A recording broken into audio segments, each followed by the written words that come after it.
and there are people on YouTube who read like 12 books, 15 books a month, and here I am doing a wrap-up for 3 months with 6 books.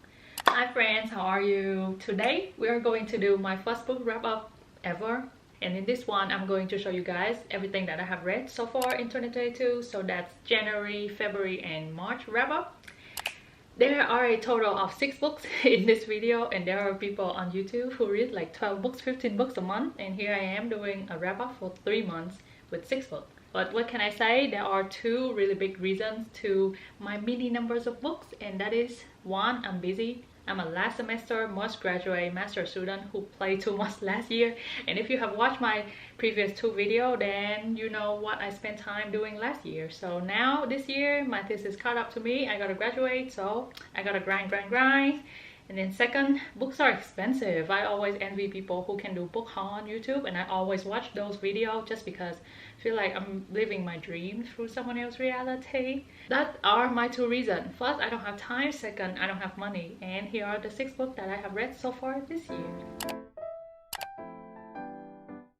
So first, we'll start with The House in the Cerulean Sea by TJ Klune. This is the first book that I have read this year, and I read it in February. Like I said before, I was really busy with my thesis, so throughout the whole month of January, I didn't read anything. And this is the first book that I've read in 2022.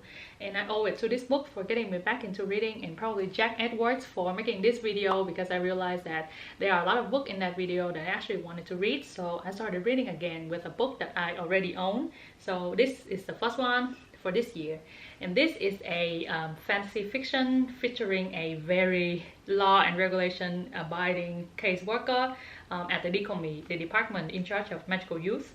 His name is Linus Becker, and in this story, because he was such an obedient and hardworking and played so close to the rulebook, he was selected to go on a secret mission to examine one of the orphanage that was sanctioned by the DCOME.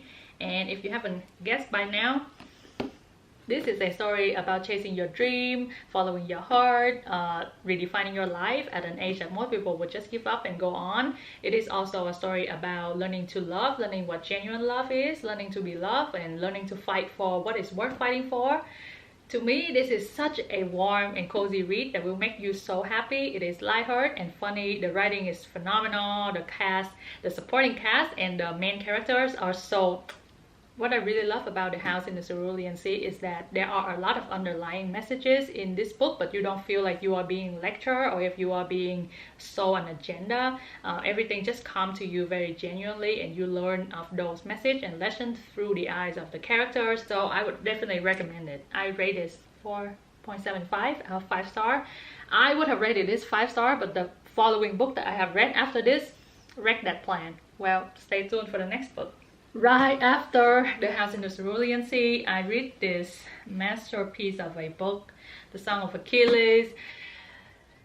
And if I can give more than 5 stars, this is going to be my 100 twinkling stars out of 5 stars. This is going to be my favorite book or favorite story of all time. And last year, I spent like 6 months out of the year reading more than 300 fan fiction that are all love stories, so that has some weight to it when I say this is going to be my favorite love story of all time.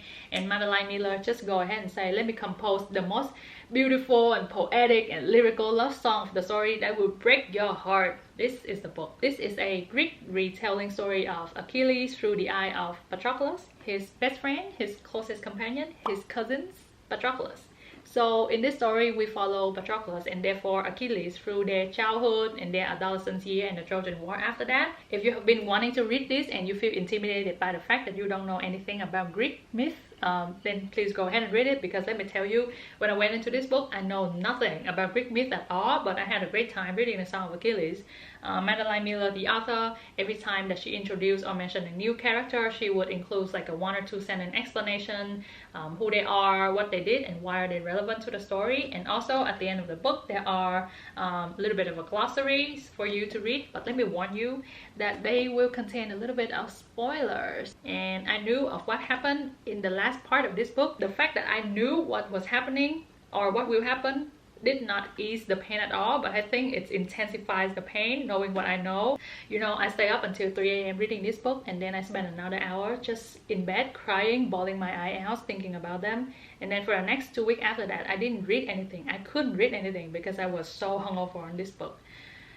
I find that it's always hard for me to talk about books that I love because I feel like it's beyond me to cast such an opinions on masterpiece, and this is certainly one of them. This is the one book that has ignited my annotation phase. I underlined so many lines in this book, and it makes me want to be serious about annotating my book. So if you haven't read The Song of Achilles, what are you waiting for? And after I read The Song of Achilles, I read one of the books that I have been wanting to read for a long time but never actually get around to reading it, and that is Before the Coffee Gets Cold by Toshikazu Kawaguchi. This is a light fantasy fiction about a small and mysterious coffee shop in Japan where it is believed that you can travel back in time. And in this book, there are 4 chapters, and through those 4 chapters, you follow 4 different people in their time traveling journey. And through there, we learn a lot about human interpersonal relationship, love, loss, grief, family, everything and anything. And this book has some of the most interesting and unique take on human interactions and emotions that I have ever read in any book so far. Like I said before, I've always wanted to read this book, but the reason why I finally picked it up in March is because I lost my grandpa last March, and there's nothing that I wouldn't give to have one last conversation with my grandpa. So I feel like I want to see the people who were given a chance to go back in time and see their loved one for one last time. What would they say? And I wasn't disappointed. Well, I have one complaint about this book. Writing in this one kind of feels choppy to me. I don't know if it's the fact that I read this right after I read The Song of Achilles, where the writing is so beautiful. It's the fact that this is a translated works, and I have never read any Japanese literature before. The writing feels choppy to me, so it kind of threw me out reading sometimes, and there are a lot of explanations about what the characters were going through, so sometimes it feels a little bit repetitive and draggy.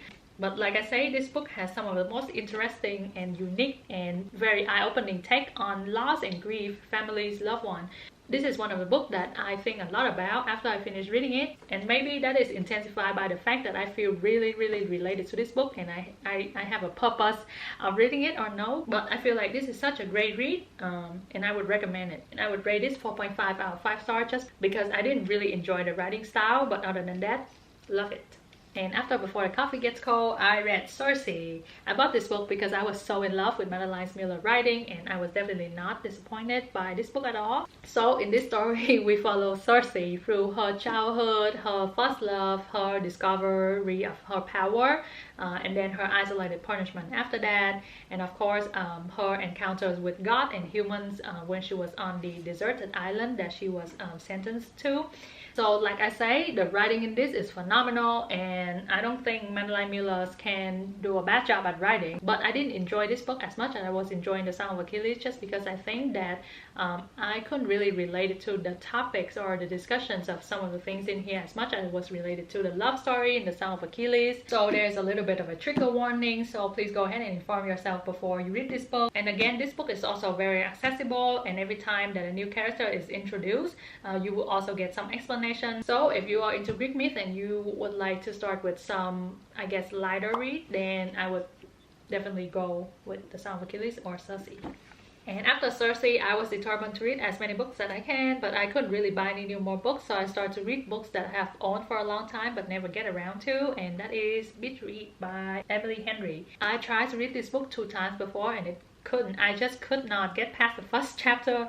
But for the 3rd time, I saw an Instagram post online that captured my interest, and I finally decided that I will read the entire thing, so I read it. This is a story about 2 rival writers, Augustus and January. They are both in a writer's block and happen to be neighbors in a beach town. So Augustus usually just write very grim story where he kills off everyone at the end, and January is well known for her happily ever afters. So they had made a pact that Augustus would write something happy and January would try as Augustus' genre for the first time, and they will see who can sell the book at the end of the summer and probably try not to fall in love.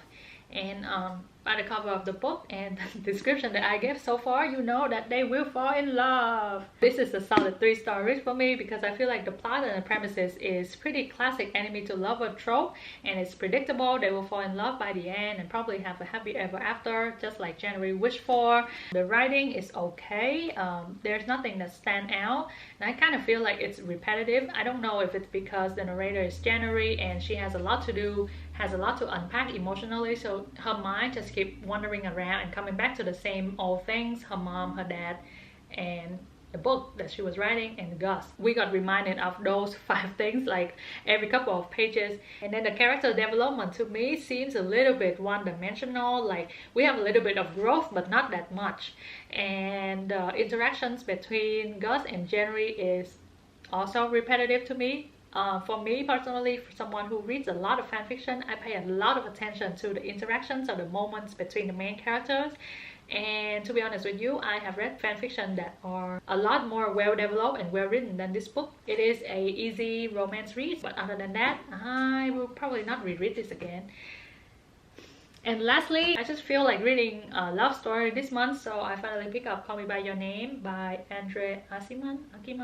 I'm sorry, I don't know how to say his name. So this is a story about Elio and Oliver. Elio is a 17-year-old boy whose parents own a cliffside villa in Italy, and Oliver is one of the summer guests who stay at his parents' house as a scholar. I don't know how to feel after I finished this book. It reminded me a great deal of Normal People by Sally Rooney, and this was exactly how I feel after I finished Normal People. I don't know if it's the fact that they both have the film adaptation or no, but now that I was filming, I think I can finally admit I feel a little bit angry after I finished this, just because of all of their push and pull and the miscommunication and the time wasted, and Oliver at the end just, you know, go and move on and then come back 20 years later and everything just seems like no time has passed between them. The writing in this is phenomenal. Look at how many pages I have dog ear because I wanted to underline so many lines in this. And I think that the author did a very good job telling the story through Elio's point of view, because Elio is a 17 years old. And when I read this and think back about my high school crush and, you know, my high school time, I feel the resemblance between myself and this book. So I think that he did a very good job captivating a 17 years old thoughts, process, and emotions and feelings, and I like it for that. What I remember the most about this book is first the interactions, the very limited interactions between Elio and Oliver's, and then the conversation between Elio and his father at the end of the book. I underline almost every single line of that conversation and what his father said to him. I think it's beautiful, it's phenomenal, and even though I don't like how the story play out, I think this is such a great read and I would definitely recommend it. And I think it's overall such a beautifully written novel. So that is all. Oh shit. So that is all of the book that I have read so far this year. Now you know why I don't read any more books, because I cannot hold them all even for a thumbnail. So I hope this story sent a message that you don't have to read a monster amount of book to be relevant. That's what I tell myself. But I hope that I help you find, you know, the next book that you want to read. And if you just want to read one of the book in the stack that I've mentioned, then my job is done. And I'll see you guys in the next video. Bye.